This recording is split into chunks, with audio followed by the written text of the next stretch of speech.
হংকংয়ের বিপক্ষে বাংলাদেশের দুটো বাঁচা মরার ম্যাচ এএফসি এশিয়ান কাপ কোয়ালিফায়ার্সে এবং তার জন্য হাভিয়ার কাবরেরা 28 জনের একটা প্রাথমিক দলও ঘোষণা করেছেন, যেখানে হামজা চৌধুরী অনুমিতভাবেই ফিরছেন, রয়েছেন সৌমিত সোম, আছেন ফাহমিদুল ইসলামও, কিন্তু সেই দলে জায়গা হয় নাই কিউবা মিচেলের। বাংলাদেশ দলে প্রথমবারের মতো ডাক পেয়েছেন জায়ান আহমেদ। স্কোয়াডটা আমরা একটু দেখে নিই, তাই না? মনে হয় তারপরে আমাদের আলোচনা করতে অনেক বেশি সুবিধা হবে। গোলকিপিং পজিশনে নাই কোনো চমক, যারা ছিলেন তারাই আছেন। মিতুল মার্মা আছেন সেখানে, হোসেন সুজন এবং আছেন সেখানে মেহেদি শ্রাবণ। ডিফেন্সে রয়েছেন তপু বর্মন, তারিক কাজী, মেহেদি হাসান, তাজ উদ্দিন, শাকিল আহা, তপু, আবদুল্লাহ ওমর, সাদউদ্দিন এবং যেমনটা বলছিলাম জায়ান আহমেদ। প্রথমবারের মতো ডাক পেলেন জায়ান আহমেদ। বাংলাদেশের হয়ে আন্ডার-23 এশিয়ান কাপ কোয়ালিফায়ার্সে তিনি খেলেছিলেন এবং সেখানের পারফরমেন্সেই নজরটা কেড়েছে হাভিয়ার কাবরেরা, সে কারণেই তাকে প্রথমবারের মতো সুযোগ দেয়া হয়েছে। ওদের স্বপ্ন পূরণে পাশে থাকতে পেরে আমরা গর্বিত। ইসা ফয়সাল গেল সিঙ্গাপুরের এগেইনস্টে ম্যাচটায় তিনি দলের সাথে ছিলেন, সেই ইসা ফয়সালকে বাদ দেওয়া হয়েছে। ডিফেন্সে আরও একটা পরিবর্তনও কিন্তু হয়েছে, জাহিদ হোসেন শান্ত তাকেও এই ডিফেন্স লাইন থেকে অন্তত এই হংকংয়ের বিপক্ষে যে দুটো ম্যাচ রয়েছে সেই দুটো ম্যাচের জন্য সরিয়ে রেখেছেন হাভিয়ার কাবরেরা। মিডফিল্ড এবং ফরওয়ার্ড পজিশন, সেই পজিশনগুলো যদি আমরা একেবারে দেখে নিই, জামাল ভুঁইয়া রয়েছেন, হামজা চৌধুরী, সৌমিত সোম, মোহাম্মদ ইব্রাহিম, সোহেল রানা জুনিয়র, সোহেল রানা সিনিয়র। এখানে সোহেল রানা জুনিয়র দলে সুযোগ পেয়েছেন নতুন করে। মোহাম্মদ হৃদয় রয়েছেন, কাজেম শাহ, শেখ মোরসালিন এবং ফাহমিদুল ইসলাম, তারও কিন্তু জায়গা হয়েছে মিডফিল্ড পজিশনে। ফরওয়ার্ড পজিশনে রাকিব আছেন, ফয়সাল ফাহিম, সুমন রেজা, আলামিন, শাহরিয়ার ইমন এবং আরমান ফয়সাল আকাশ। আরমান ফয়সাল আকাশ তার জন্য একটা বিগ কলআপ।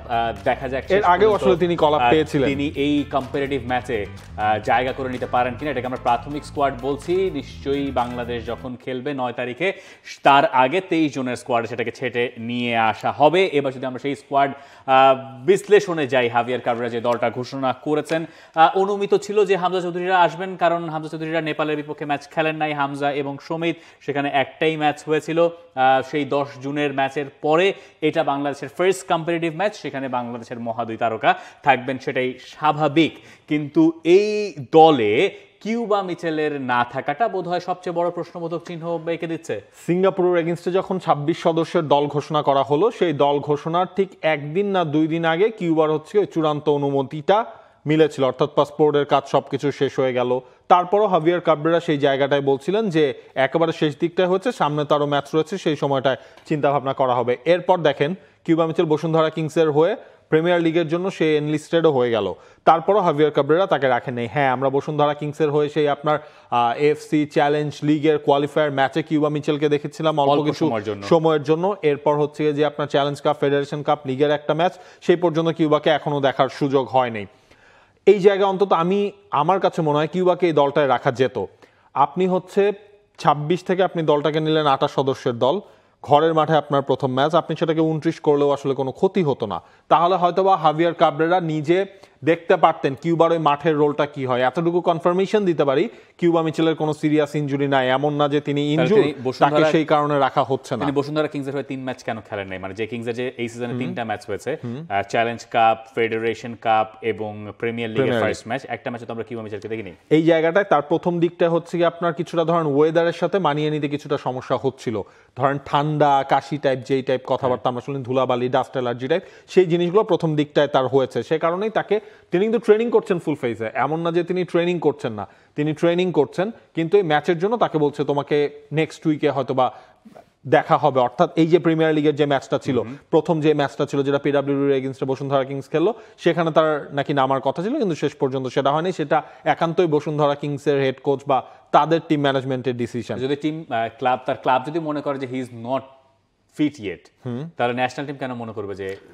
এই জায়গায় হচ্ছে গিয়ে যে আপনার ক্লাব যে মনে করছে না, জিনিসটা তো এমনও না। আপনার তো ওই কোচের ট্যাকটিক্সের সাথে, কোচের ফিলোসফির সাথেও তো যেতে হবে না। তো কোন কোচের?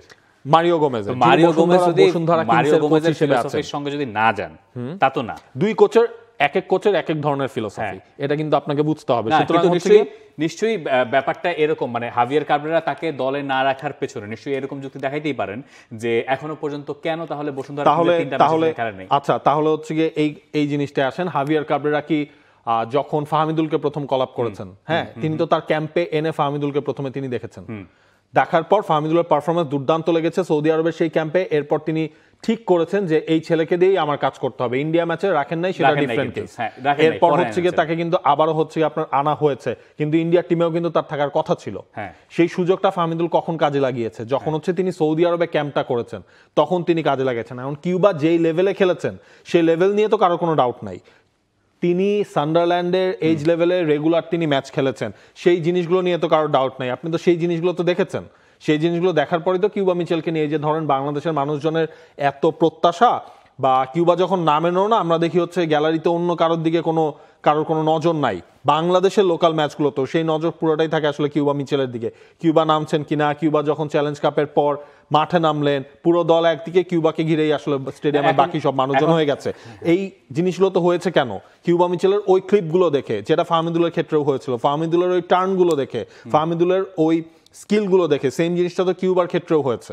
আমি এখন সাধারণ দর্শক হিসেবে প্রশ্ন করতে চাই যে আমি একজন দর্শক, আমি কখনো খেলার খবরটা তাহলে তপু বর্মন যে লাস্ট ম্যাচে ইনজুরিতে পড়লো, তপু বর্মনকে কেন রাখা হয়েছে? আসতেছি। আমি সাধারণ একজন দর্শক, আমি ফুটবলের খবরটা কম রাখি। আমি আসলে ফুটবলের খবর এখন রাখা শুরু করেছি। হামজা চৌধুরী দেশে এসছেন, সৌমিত সোমরা খেলেন, আমি নতুন করে স্বপ্ন দেখছি ফুটবল নিয়ে। ফাহমিদুল যখন দলে হাভিয়ার কাবরেরা বাদ পড়েছেন তখন আমি বিশ্বাস করেছি এখানে একটা সিন্ডিকেট কাজ করেছে এবং সেটার প্রতিবাদে আমি আন্দোলন করেছি, বা আমি খুবই সরব। আমি কোন বসুন্ধরা কিংসেই তো কিউবা মিচেল খেলেন, তাহলে এখন কোন সিন্ডিকেটের কবলে পড়ে কিউবা মিচেল বাদ পড়েন? আমি এখন এটা জানতে চাই দর্শক হিসেবে। এখন আপনি আমার মানে এইটাই তো হচ্ছে কি আপনার ওই ইয়েতে মেলে না, সুরে মেলে না। মানে এখানে আসলে কারা কাজ করলো, কারা কি কাজ করছে? ধরেন হচ্ছে যে তাহলে আমরা কি দেখবো কিউবা মিচেলকে যে দলে রাখা হলো না এটা নিয়ে আন্দোলন হবে? আন্দোলনকে আমরা কখনোই সাপোর্ট করি না, যেই ধরনের আন্দোলন হয়েছে। সমর্থকদের প্রত্যাশা এক জিনিস, বা হচ্ছে কি আপনার ওইটা নিয়ে যেই ধরনের একটা পর্যায়ে চলে গিয়েছিল সেই হিসেবটার কথা বলছিলাম। তাহলে কিউবা মিচেলকে নিয়ে কি সেটা হবে না? এখন আমি জানতে চাই যে এখন তাহলে কোন সিন্ডিকেট কাজ করছে? এখন হাভিয়ার কাবরেরা সিন্ডিকেট কাজ করছে। তাহলে সেটা যদি আপনি বলেন, এখন হাভিয়ার কাবরেরারও একটা দর্শন আছে। তার কাছে মনে হয়েছে কিউবাকে এখনো আমি নিজের চোখে বা বাংলাদেশের মাটিতে আমি এখনো কিউবাকে দেখিনি, ফাইন, আমি এখন তাকে এই স্টেজে আমি ডাকছি না। লিগ আছে সামনে, নভেম্বরের উইন্ডো আছে, যদিও নভেম্বরের উইন্ডোর আগে আপনার ম্যাচ আছে হচ্ছে মাত্র দুইটা। চাই যে নভেম্বর উইন্ডোর আগে যদি আমরা ধরে নেই যে কিউবা মিচেল তিনি আসলে নভেম্বর উইন্ডোর আগে ফিট হয়ে পুরোপুরি লিগের দুটো ম্যাচ খেলবেন, কিন্তু সেই দুটো ম্যাচ দেখেই বা তাকে আসলে কতখানি নেওয়ার অবস্থায় আছে আমি জানি না। যেহেতু অক্টোবর এবং নভেম্বর খুব টাইট এবং সেখানে আসলে টাইম নাই একদমই, চাইলে তো আপনি নেপাল ম্যাচেও বাজিয়ে দেখতে পারতেন, সেই সুযোগ ছিল। সেই সময়টা তো আপনি হচ্ছে এফসি আন্ডার 23 তে কিউবাকে দিয়েছেন, আপনি ওইখানে ব্যস্ত ছিলেন। তো আন্ডার 23 টিমে আপনি অংশ নিয়েছেন, সেখানে অবশ্য নিয়মিত তার খেলা হয় নাই। তারপরে অক্টোবর থেকে নভেম্বরের একেবারে গ্যাপ কম, মাসখানেক সময় আপনি মাঝখানে লিগের দুটা ম্যাচ থাকবে। তো এই মানে যেটা আসলে বলতে চাই সেটা হচ্ছে যে আমি তারপরও কোচের পক্ষের যুক্তিগুলো দেখতে চাই। কোচ এগুলোই চিন্তা করেছেন যে ঠিক আছে, ও বসুন্ধরা কিংসে এখনো খেলে নাই, আমার কাছে যা আছে আমার দরকার নাই। তিনি হয়তো ভেবেছেন আমার দুজন অ্যাটাকিং মিডফিল্ডারের দরকার নেই, তিনি হয়তো এইভাবে ভেবে থাকতে পারেন যে এখনই আমি নাম্বার 10 রোলে কাউকে ভাবছি না। তার পরিকল্পনা সেটা থাকতে পারে। আমি যেটা বলার চেষ্টা করছি সেটা হচ্ছে যে এটা আমার নিজের কথা, সেটা হচ্ছে কোচ যা করেছেন, কোচের দায়িত্ব এখন রেজাল্টটা নিয়ে আসা। কোচ তার ইচ্ছা মতো দল ঘোষণা করবেন, এইটাই স্বাভাবিক। এখন কেন রেজাল্টটা আনা গুরুত্বপূর্ণ সেটা দেখার জন্য বোঝার জন্য আমাদের পয়েন্ট টেবিলটা মনে করিয়ে দেওয়া দরকার। পয়েন্ট টেবিলে আসছি, এর আগে আমি একটা জিনিস বলছি, যে জায়গায় আপনি থামিয়ে দিয়েছিলেন যে ইনজুরি তো হচ্ছে তপু বর্মনও আপনার লাস্ট ম্যাচে পেয়েছে। তপু বর্মনকে রাখা হয়েছে কারণ তার ইনজুরিটা সিরিয়াস না, তপুর সার্ভিসটা পাওয়া যাবে। কাজেম শাহ প্রিমিয়ার লিগের লাস্ট ম্যাচে হচ্ছে গিয়ে শেষ ম্যাচে হচ্ছে তিনি আঘাত পেয়েছেন, তারপরও কাজেম শাহকেও রাখা হয়েছে। সুতরাং এই জিনিসগুলোই হাভিয়ার কাবরেরা বা ন্যাশনাল টিম ম্যানেজমেন্ট যারা করেন তারা হচ্ছে গিয়ে একটা দল ডাকার আগে এই জিনিসগুলো ফিজিওর কাছ থেকে আসলে খোঁজ খবর নিয়ে যান। যতটুকু আছে যে কিউবা মিচেলের ইনজুরি বা ওই জিনিসটা আসলে ওই লেভেল পর্যন্তও যায় নাই, যে কারণে আপনি পাবেন না। বাকি যেই কারণে হাভিয়ার কাবরেরা ডাকেন এটা সম্পূর্ণ আসলে তার উপরেই ডিপেন্ড করে। ঠিক আছে, মানে আমরা সাধারণত বাংলাদেশে যেটা হয় যারা থাকেন তার চেয়ে বেশি না থাকাদের নিয়ে কথা হয়, না থাকাটা একটা অ্যাঙ্গেল বটে, তাই তাকে নিয়ে কথা বলা। জায়ানকে নিয়েও আসলে কথা, যারা আছেন তাদেরকে নিয়ে আমাদের কথা বলা দরকার। জায়ান আহমেদ যিনি এই টিমে ব্রেক করলেন আন্ডার-23 টিম দিয়ে, তাকে নিয়েও তো অনেক কথা হচ্ছিল, এবং তিনি বোধহয় ট্রায়ালের সফল সমাপ্তি আমরা বলতে পারি, তাই না? ট্রায়াল টু আন্ডার-23 টিম, আন্ডার-23 টিম থেকে ন্যাশনাল টিম, এবং আমি এক্সপেক্ট করছি যেই প্লেয়ারকে এইভাবে আসলে দেখা হয়েছে, বাংলাদেশ দলের লেফট ব্যাক পজিশন তো একটা গুরুত্বপূর্ণ পজিশন, এবং লেফট ব্যাক পজিশন থেকে বাদ পড়েছেন ঈসা ফয়সাল, এবং যারা বাদ পড়েছেন সেই লিস্টের সঙ্গে তাল মিলিয়ে, মানে সাদউদ্দিন লেফট ব্যাকে খেলেছেন কিন্তু তিনি তো ন্যাচারালি লেফট ফুটেড নন, ন্যাচারাল লেফট ফুটেড প্লেয়ারকেই তো প্রেফার করা হয় মোস্টলি ওই জায়গায়। সেই হিসাব থেকে জায়ান আহমেদের ইনক্লুশনটা তো পারফেক্ট হওয়ার কথা। জায়ান আহমেদের ইনক্লুশনটা একেবারে আমার মনে হয় একটা মানে প্রপার ইভালুয়েশন হয়েছে তার পারফরমেন্সের। ওই ট্রায়াল নিয়ে যখন আলোচনা শুরু হলো তখন তো হচ্ছে বারবার বিএফএফ থেকে বলা হচ্ছিল ট্রায়াল মানেই ন্যাশনাল টিম না, ট্রায়াল মানে জিনিসটা কি, তুমি আমাদের রাডারে আছো, তোমাকে নিয়ে হচ্ছে কাজ করা হচ্ছে, যে কাজ করাটা শুরু হলো আন্ডার-23-তে। আন্ডার-23 আগে একটা লম্বা ক্যাম্প হয়েছিল, সেই ক্যাম্পে জায়ান ছিলেন। এরপর আন্ডার-23 এশিয়ান কাপ বাছাই পর্বে বাংলাদেশের ওই পুরো স্কোয়াডের মধ্যে পারফর্মারের দিক থেকে 1 নম্বরে থাকবে জায়ান আহমেদ। সেই জিনিসটা হাভিয়ার কাবরেরা তাকে ন্যাশনাল টিমে ডাক দিয়েছেন। এবং এই জায়গাটা আমার মনে হচ্ছে গিয়ে ওই আপনার ফুল ব্যাক পজিশনে, স্পেশালি লেফট ব্যাক পজিশনে একটা অপশন ক্রিয়েট হলো। আপনি তাকে উইঙ্গার হিসেবেও খেলাতে পারেন, এর থেকে সে প্রেফার করা হচ্ছে আপনার লেফট ব্যাক পজিশনটায়। সেই জায়গায় আমার মনে হয় একটা মানে ওই টাইপের একটা প্লেয়ার যে আপনার প্রপারলি উঠবে এবং প্রপারলি ট্র্যাক ডাউন করে নামবে, সেই ক্যালিবারটা তার আছে, একটু অ্যাটাকিং মাইন্ডসেট তার রয়েছে, এবং ফিজিক্যালি আমার মনে হয়েছে যে যথেষ্ট স্ট্রং অ্যান্ড সলিড ওই পজিশনে একটা অপশন অ্যাড করার জন্য। আপনার সেই জায়গায় রহমত আপনার অলরেডি আছে, সাদউদ্দিন আপনার অলরেডি আছে, তাদেরকে দিয়ে আপনি 2টা ফুলব্যাক পজিশনেই খেলাতে পারেন। এবং টিপিক্যাল একজন জাত ফুলব্যাকেরও যদি কথা বলেন, এই জায়গায় জায়ানের ইনক্লুশনটা হাভিয়ার কাবরেরা সোফার ভালো করেছেন। কাবরেরার জন্য এবার আসল চ্যালেঞ্জ, কারণ এই যে হংকংয়ের সঙ্গে দুটো ম্যাচ, একটা হোম একটা আওয়ে, এই দুটো ম্যাচের ওপরেই সম্ভবত নির্ভর করছে বাংলাদেশের এশিয়ান কাপ ভাগ্য। প্রথমটা 9 অক্টোবর বাংলাদেশ সময় রাত 8টায়, বাংলাদেশেই সেই ম্যাচটা, অর্থাৎ জাতীয় স্টেডিয়াম ঢাকায়। এরপরই বাংলাদেশ আওয়ে ম্যাচ খেলতে হংকংয়ের উদ্দেশ্যে রওনা হবে 14 অক্টোবর, সেখানে ম্যাচ। বাংলাদেশ দল যখন রওনা হবে হংকংয়ের পথে, তখন বাংলাদেশ এটুকুর নিশ্চয়তা অন্তত পক্ষে চাইবে যে তারা এএফসি এশিয়ান কাপ কোয়ালিফায়ার্সে সঠিক পথেই আছে, এবং সেই সঠিক পথে থাকতে হলে বাংলাদেশকে হংকংকে ফার্স্ট ম্যাচে হারাতে হবে। কেন হারাতে হবে? তার কারণ হচ্ছে এই পয়েন্ট টেবিল, যে পয়েন্ট টেবিলে সবার উপরে এই মুহূর্তে অবস্থান করছে সিঙ্গাপুর, যে সিঙ্গাপুরের কাছে বাংলাদেশ 10 জুনে হেরে গিয়েছিল 2-1 গোলে। মনে করিয়ে দেই, বাংলাদেশ হয়তো ওই ম্যাচ থেকে একটা পয়েন্ট পেতে পারতো, একটা নিশ্চিত পেনাল্টি বাংলাদেশের কপাল থেকে কাটা গেছে, নইলে হয়তো সিঙ্গাপুর আর বাংলাদেশের পয়েন্ট সমানই থাকতে পারতো, বাংলাদেশ যদি ওইখান থেকে পেনাল্টি কনভার্ট করতে পারতো, সেটা আবার আরেক ডিসকাশন। হংকং এই মুহূর্তে রয়েছে পয়েন্ট টেবিলের 2 নম্বর স্থানে, তারা সিঙ্গাপুরের সঙ্গে ড্র করেছিল, তারা ভারতকে হারিয়েছে। বাংলাদেশ কেবলই মাত্র ওইখানে গোল ব্যবধান এবং ওই গোল করার দিক থেকে একটু এগিয়ে থাকার কারণে বাংলাদেশ পয়েন্ট টেবিলের 3-এ অবস্থান করছে, নট 4-এ। এই অবস্থান থেকে শীর্ষ দলটা এশিয়ান কাপে চলে যাবে। বাংলাদেশকে অবশ্যই 9 তারিখের ম্যাচে জিততে হবে, এটা হচ্ছে নাবিল খান আমার পরিষ্কার মানে কথা। মানে এইখানে কোনো ডান নাই, কোনো বাম নাই, ফুটবলার থেকে শুরু করে সবাই আসলে জানেন যে এই উইন্ডোটাই হচ্ছে ডু অর ডাই উইন্ডো। এইটার মধ্যে আপনি ভুল করলে এশিয়ান কাপ কোয়ালিফায়ারে আপনার অভিযানটা শেষ হয়ে যাবে এই অক্টোবর মাসেই। আপনি হংকংয়ের মাঠে যে 3 পয়েন্ট পাওয়ার থেকে আপনার কাছে যেটা আপনার জন্য বেস্ট পসিবল সেটা হচ্ছে নিজেদের মাঠে 3 পয়েন্ট আদায় করা, এইটা ছাড়া কোনো উপায় নাই। এবং আপনি প্রত্যেকটা দল ম্যাচ খেলবে 6টা করে, প্রত্যেকটা দল 2টা করে ম্যাচ খেলে ফেলেছে। 2 ম্যাচ শেষে বাংলাদেশের পয়েন্ট 1, সিঙ্গাপুর এবং হংকং রয়েছে তাদের ওপরে। আপনি যদি এই উইন্ডোতেই হংকং ম্যাচের সুযোগটা কাজে লাগাতে না পারেন তাহলে তো কোনো লাভ হবে না, এবং হংকংয়ের মাঠে যে খেলাটাও কিন্তু এতটা ইজি হবে না। এর থেকে বাংলাদেশের যেটা দরকার হবে, ঘরের মাঠে একটাই আমার টার্গেট থাকবে, এই ম্যাচটা আমার জিততে হবে। সেই কাজটা আসলে কতখানি কঠিন। বাংলাদেশ তাদের র্যাঙ্কিংয়ে এগিয়ে থাকা দলের বিপক্ষে জিততে পারে না, খুব কম।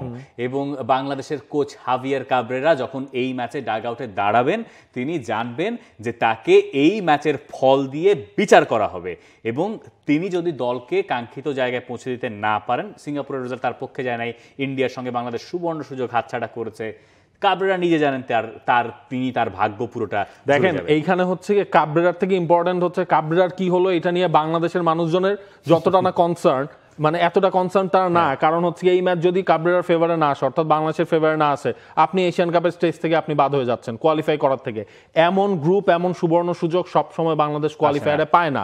সুতরাং ধরেন কাবরেরা নিজের জন্য তো নিজের চাকরি বাঁচানোর জন্য এই ম্যাচটা জিততে চাইবেন, আর বাংলাদেশের মানুষজন চাইবে ওই রেসটা টিকে রাখা। আপনি নভেম্বরে যে ইন্ডিয়ার মাঠে খেলবেন, আপনি চিন্তা করেন ইন্ডিয়ার এগেনস্টে বাংলাদেশের মাঠে খেলবেন, আপনি ওটা চিন্তা করেন এর আগে যদি বাংলাদেশ ওই রেসে থাকতে পারে, ওই ম্যাচের এনভায়রনমেন্টটা কি হবে, এই সব কিছুই আসলে ডিপেন্ড করছে। এবং বাংলাদেশের জন্য জেতা ছাড়া আমি বলবো ডিরেক্ট, মানে ওই এক পয়েন্ট আপনি ধরেন বাংলাদেশ পেল, পাওয়ার পর আমরা হংকং এ যাই ইয়ে করবো, এইসব আক্ষেপের কোনো চান্স নাই। এই ম্যাচটাকে বাংলাদেশের ধরতে হবে ফাইনাল। এবং এই ম্যাচের জন্য বাংলাদেশের নতুন সব জিনিসপত্র সঙ্গে অ্যাডাপ্টেশনে যেতে হবে। যে জেতা তো একটা মেন্টালিটির ব্যাপার, মানে যেই কারণে বাংলাদেশ সিঙ্গাপুরের সঙ্গে জিততে পারে না, জেতা ইজ মেন্টালিটি। এই মেন্টালিটিতে আমরা বিলং করি না। আমরা কালে ভদ্রে দু একটা ম্যাচ জিতে যাই আমাদের যে কোনো খেলায়, নট অনলি ইন ফুটবল, যে কোনো খেলা একটা দুটো ম্যাচ জিতি, এরপর আমরা নিজেদেরকে মনে করি আমরা রাজা, আমাদের পা পড়ে না মাটিতে। এর পরের দিন পা মাটিতে দিলে গর্তের ভিতরে ঢুকে যাই, এরপরে ওখান থেকে আর উত্তরণের জায়গা খুঁজে পাওয়া যায় না। আবার একটু আলো দেখলে সেটাকে অবলম্বন ধরে আমরা পুরো জীবন কাটিয়ে দিতে চাই। এই মেন্টালিটি যেটা, এটা আসলে এলিট কোনো মেন্টালিটির ধারে কাছে দিয়ে যায় না। আমাদের তো অনেক টেকনিক্যাল সমস্যা আছেই, টেকনিক্যাল সমস্যা ছাপিয়ে আমার মনে হয় মেন্টালিটির চেঞ্জটাও বাংলাদেশের করতে হবে। বাংলাদেশ যদি, এবং আমার মনে হয় এখন বাংলাদেশের ফুটবলটা এই পর্যায়ে চলে আসছে, দিন শেষে আপনি যদি এক্সকিউজ দেন, এগুলো এক্সকিউজ আসলে এখন আর খাটার কোনো সুযোগ নাই। ঠিক আছে, আপনার দলে হচ্ছে কি হামজা, সমিত, ফাহমিদুল, তাদের মতো ফুটবলাররা রয়েছে, এর সাথে আপনার লোকাল ডোমেস্টিক ফুটবলের পারফর্মাররা রয়েছে, এক্সপেরিয়েন্স ক্যাম্পেনের যে তপু, সোহেল রানা, জামাল ভুঁইয়া, তারা এক যুগের ওপর থেকে হচ্ছে গিয়ে বাংলাদেশ দলে খেলেন। সুতরাং মানে এখন আর এক্সকিউজ দেওয়ার কোনো সুযোগ নাই যে আমরা সেট পিসে গোল কনসিড করতেছি। ভাই কনসিড করতেছিস তাহলে এক বছর এই সেট পিস নিয়ে কি কাজ হয়েছে? ভেরি ইম্পর্টেন্ট পয়েন্ট, যে মানে বললাম যে এক যুগ ধরে ন্যাশনাল টিমে খেলা, এইটা ধরেন ওই যে মেসিরা খেলেন, মেসি রোনালদোরা টাইপ প্লেয়ার খেলেন, কিন্তু এক যুগ ধরে ন্যাশনাল টিমে খেলা ইজ এ হিউজ থিং। সেটা হোক বাংলাদেশ আর আর্জেন্টিনা, দায়িত্বটাও ধরেন হচ্ছে আমাদের সিনিয়রদের এখনো এটা ক্যারি করতে হবে যে আমি এই এক যুগে কি দিলাম। আলটিমেটলি আপনি যদি চিন্তা করেন বাংলাদেশের এই যে তপু, সোহেল রানা, জামাল ভুঁইয়া যারা যারা খেলছেন, তাদের কিন্তু প্রাপ্তির খাতায় কিন্তু কিছু নাই ন্যাশনাল টিমের হয়ে, মানে ভিজিবল কিছু নাই। এক্স্যাক্টলি, মানে শিরোপা কোনো মানে খুব একটা ব্র্যান্ডেড পারফরমেন্স করা সেই জিনিসটা নাই। সুতরাং এই উইন্ডোটা, জামাল ভুঁইয়া তো লেগাসি আছে, জামাল ভুঁইয়ার তো লেগাসি আছে, জামাল ভুঁইয়ার মানে আমাদেরকে রাস্তা দেখিয়েছেন, তাই না? মানে ওইটা সবসময় সবকিছু শিরোপার, ওইটা আপনাকে কোনো সাফল্য এনে দিয়েছে সেটা কিন্তু দেয় নেই, সেই সাফল্যটাই আনতে হবে, আমি এটাই বোঝাতে চাইছি। ঠিক আছে, আই গেট দ্য পয়েন্ট। মানে আমি বলতে চাইছি যে সাফল্যটা হচ্ছে পরে হামজার আসাটা, এইটাও সাফল্য। এখন এইটার উপরে আমাদেরকে বিল্ড করতে হবে, সেই বিল্ড করাটা আমাদেরকে এত বেশি মনোযোগী হতে হবে। তো ওই ম্যাচ নিয়ে নিশ্চয়ই আগামী দিনগুলোতে আমাদের প্রচুর প্রচুর কথা হবে।